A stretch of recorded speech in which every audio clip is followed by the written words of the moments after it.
केहू के हई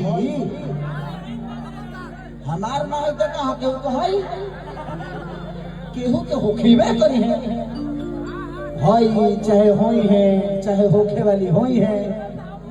जिंदगी में इस जिंदगी देखिए इस शरीर का कुछ ना कुछ यूज तो होना है बट कहाँ होना है कैसे होना है आप पे निर्भर करता है कि आप इसको भगवान राम को देना चाहते हैं कि रावण को देना चाहते हैं। अपने आप को बदलने के लिए किसी चीज की जरूरत नहीं है किसी जगह की जरूरत नहीं है। नहीं तो रावण के दरबार में रहने वाला विभीषण भी भगवान राम का हो गया था। तो आपको बदलने के लिए किसी जगह की जरूरत नहीं है क्योंकि बदलना आपको है तो आप अपने आप को बदलो। ये दुनिया अपने आप बदली नजर आएगी। आ गया लगाओ।